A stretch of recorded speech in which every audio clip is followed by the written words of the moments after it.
So, JD, I do want to play a little bit of audio, what you had to say about Kamala Harris as well back in the day. This was, you were discussing her debate performance in July of last year, JD. Have a listen to this. I think it is absolutely and utterly disgusting when people go after Kamala Harris, who, by the way, is climbing in the polls. And I mean climbing. How much so? Biden's at about 22% now. Kamala Harris is at 17%. And we've said on this show, and we both agree on this, I think the strongest candidate that would give Donald right now, that could change, 6 months, a year from now, right now is Kamala Harris. It's not going to change because Donald Trump cannot consistently go after her with insults because she is a woman and she is a woman of color. And that will not play well in today's society. It just will not. Hillary Clinton was she's a woman, but she is not a woman of color. This will be a very difficult. I mean, he'll have to go basically policy only to win in 2020.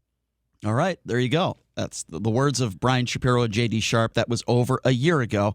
I think J.D. might have been the only person in the country that might have made that statement. I don't know. But anyway. Well, I said the same thing about Pete Buttigieg. I said he can't. Donald Trump likes, at least he has. He's gotten a lot better lately. But a year ago, he loved to go after the lowest hanging fruit. He liked to kind of define people. And so now with Pete Buttigieg, he couldn't go after his homosexuality. So now that we got all that out of the way, JD, I guess we're number 2 and number 3 in the country who picked who said Joe Biden was going to pick Kamala Harris. It's great to be on that really established list. But now that we got that out of the way, let's talk about Trump's reaction to Kamala Harris. Let's start with Katrina Pearson, a campaign advisor. Immediately after the news broke out, this is what Katrina Pearson said. She said, not long ago, Kamala Harris called Joe Biden a racist and asked for an apology she never received. Let me be the first one to break it to you for all you Trump supporters out there. Kamala Harris never called Joe Biden a racist. In fact, it was the opposite. I want to play you the confrontation they had, or debate, over his civil rights record during the second Democratic debate. Have a listen to this. I do not believe you are a racist. And I agree with you when you commit yourself to the importance of finding common ground. But I also believe, and it's personal, and I was actually it was hurtful to hear you talk about the reputations of 2 United States senators who built their reputations and career on the segregation of race in this country. And it was not only that, but you also worked with them to oppose busing. Look, everything I've done in my career, I ran because of civil rights. I continue to think we have to make fundamental changes in civil rights. And those civil rights, by the way, include not just only African Americans, but the LGBT community. But Vice President Biden, do you agree today that you were wrong to oppose busing in America then? No, do you agree? I did not oppose busing in America. What I opposed is busing ordered by the Department of Education. That's what I opposed. Well, there was a failure of states to integrate public schools in America. I was part of the second class to integrate Berkeley, California public schools almost 2 decades after Brown v. Board of Education. Because your city council made that decision. It was a local decision. So that's where the federal government must step in. That's why we have the Voting Rights Act and the Civil Rights Act. That's why we need to pass the Equality Act.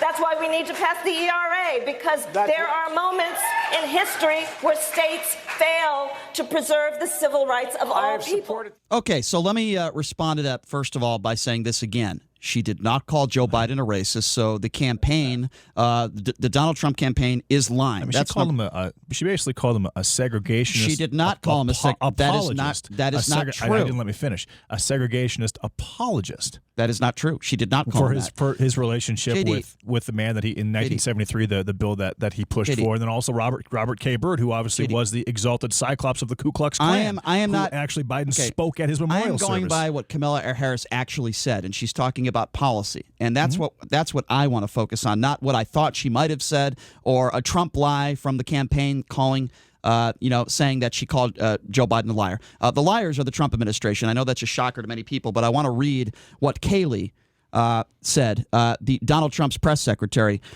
She tweeted this yesterday. In the words of Joe Biden's vice presidential nominee, Hurtful. Praised 2 United States senators who built their reputations and career on the segregation of race.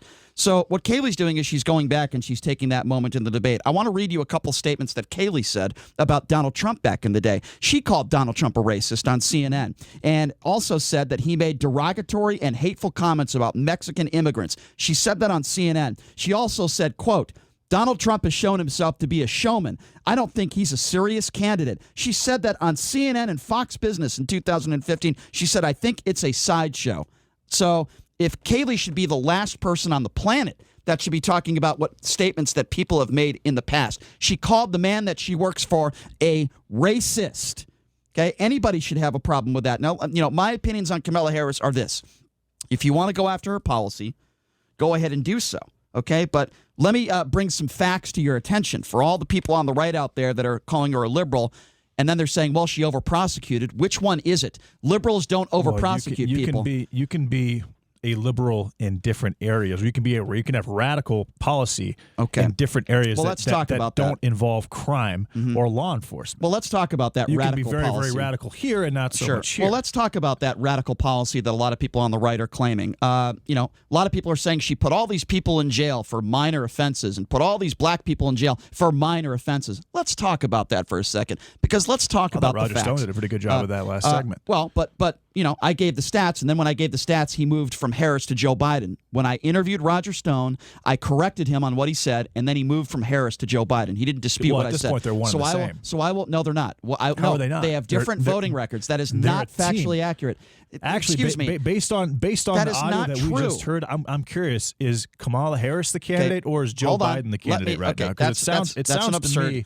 That's an absurd thing to say. It sounds to me, and CNN alluded to it, and Joe Biden has called himself a transitional candidate. It appears that Kamala Harris is kind of just the president that is in waiting. Okay, well, that's... So that if Joe Biden does win the presidency, and other people have said this, that within the first 100 days or the first year or the first couple of months, that Joe Biden will just kind of step aside and let Kamala Harris take the reins. I think people are afraid of that, including some of the radical leftists. Republicans, let me respond to that. Republicans want people to be afraid of that. For the idiots out there that are saying Joe Biden's going to croak or Joe Biden's going to step down in several months, they have no idea what they're talking about, and that is You are calling CNN an idiot right now. There is no credible person on CNN that said in 2 or 3 months Joe Biden is going to step down. I have no idea what you're talking about, but let me go back to what I was saying earlier, which is marijuana. A lot of people on the right are saying Kamala Harris put all these people in jail for minor drug offenses. Not true. Lie. Let me give you the facts. Kamala Harris oversaw more than 1,900 marijuana convictions in San Francisco. That is true. But if you do a little fact-checking on it, you will know that there were no low-level pot possessions. None of those people were locked up. In fact, only a few dozen people were sent to state prison for marijuana convictions under Harris's tenure. Also, during the last presidential debate, Tulsi Gabbard blasted Harris over marijuana convictions, the last debate that Tulsi Gabbard was on the stage. Here's what Tulsi Gabbard said, quote, she put over 1,500 people in jail for marijuana violations and then laughed about it when she was asked if she ever smoked marijuana. First of all, Tulsi Gabbard is lying. Either that or she has no idea what she's talking about. Maybe both. Let me give you the facts now. While Harris was the attorney general, even though the vast majority of marijuana cases in the state are prosecuted by independently elected county district attorneys that had absolutely nothing to do with Kamala Harris. So those are facts, ladies and gentlemen. If Tulsi Gabbard just made that up, then why did Kamala Harris not respond in kind? Because after that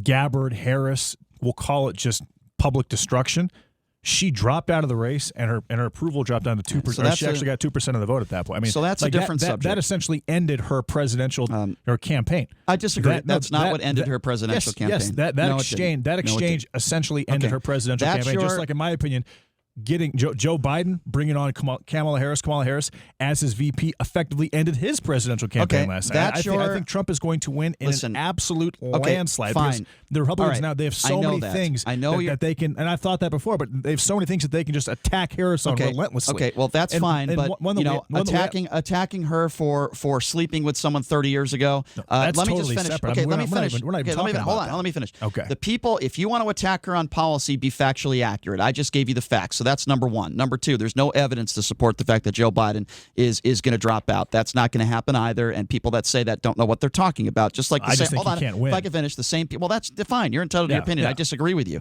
For the people out there that think that Joe Biden has dementia, these are the same idiots out there that are saying Kamala Harris slept her way to the top. Let me tell you something. My personal opinion about this woman. She's very smart. She's very well spoken. She's feisty. You need that in a vice presidential candidate. Biden and Kamala Harris have not always agreed on policy. Neither did Biden and Obama, but they worked together and they developed a great friendship. I believe that is what is going to happen here. Anybody out there that wants to go after Kamala Harris because she might have slept with a married man 30 years ago, you have no grounds to step on if you support Donald Trump. That's number one. If you want to call her a lefty radical liberal, and then you want to say she over prosecuted, jump on one side or the other. I'll tell you something. Kamala Harris was a good prosecutor. What about the job she did with Attorney General Barr? I want to play a little bit of that for you. This was at the Senate hearing after release of the Mueller report. Have a listen to Kamala Harris, and I praised her for this when she questioned Attorney General William Barr. Has the president or anyone at the White House ever asked or suggested that you open an investigation of anyone? I wouldn't. Yes or no? Could you repeat that question? I will repeat it. Has the president or anyone at the White House ever asked or suggested that you open an investigation of anyone? Yes or no, please, sir? The president or anybody else?